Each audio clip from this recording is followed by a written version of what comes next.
उड़ीसा प्रांत के जगन्नाथपुरी में एक भक्त रहा करते थे जिनका नाम माधव दास जी था। उनका संसार से कोई लेना देना नहीं रहता था। वह बैठे बैठे ही भगवान का भजन करते रहते थे और नित्य प्रतिदिन जगन्नाथ प्रभु के दर्शन करते थे और वह जगन्नाथ जी को अपना सखा मानते थे। उन्हीं के साथ में खेलते कूदते और उन्हीं के साथ में खाते पीते थे। माधव दास जी अपनी ही मस्ती में मगन रहते थे। एक बार माधव दास जी को अतिसार नाम का रोग हो जाता है जिससे वह काफ़ी दुर्बल हो जाते हैं। फिर भी वह अपनी सेवा किसी से नहीं करवाते थे। जब तक उनसे बनता तब तक वह खुद ही अपना कार्य करते थे। माधव दास जी की बीमारी इतनी बढ़ जाती है कि वह उठ बैठ भी नहीं पाते हैं। कई लोग जब उनसे पूछते हैं कि क्या हम आपकी सेवा कर दे, तो वह बोलते कि नहीं, मेरी रक्षा तो स्वयं जगन्नाथ जी ही करेंगे। उनका रोग इतना बढ़ जाता है कि न वह बिस्तर से हिल पाते हैं न ढुल पाते हैं। तब जगन्नाथ जी उनकी सेवा करने के लिए उनके सेवक बनकर आते हैं। माधव दास जी अपनी बीमारी से इतने ग्रसित रहते हैं कि उन्हें ये भी नहीं पता चलता कि वह कब मल और मूत्र त्याग देते थे। उनके कपड़े गंदे हो जाते थे जिन्हें जगन्नाथ जी स्वयं अपने हाथों से धुलते और उनके पूरे शरीर को साफ करते थे। जगन्नाथ जी उनकी भरपूर सेवा करते हैं।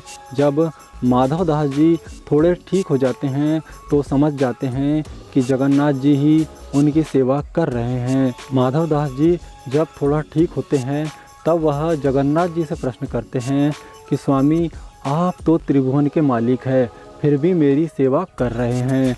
आप चाहते तो मेरे रोग को पल भर में दूर कर सकते थे। तब जगन्नाथ जी उत्तर देते हैं कि मुझे अपने भक्तों का कष्ट सहा नहीं जाता, इसीलिए मैं आपकी सेवा कर रहा हूँ।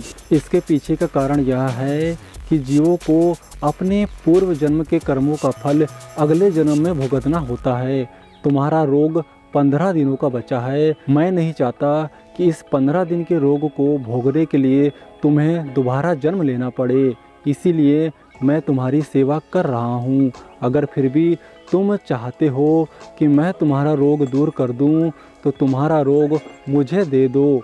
इस तरह जगन्नाथ जी माधव दास जी का रोग अपने शरीर में धारण कर लेते हैं। कहते हैं कि इसी कारण आज भी जगन्नाथपुरी में जगन्नाथ जी हर वर्ष 15 दिनों के लिए बीमार होते हैं और इन 15 दिनों तक जगन्नाथ जी के कपाट बंद रखे जाते हैं। साथ ही जगन्नाथ जी में भंडारा स्थल को भी बंद रखा जाता है। इसके अलावा 15 दिनों तक जगन्नाथ जी की खूब सेवा और देखभाल की जाती है।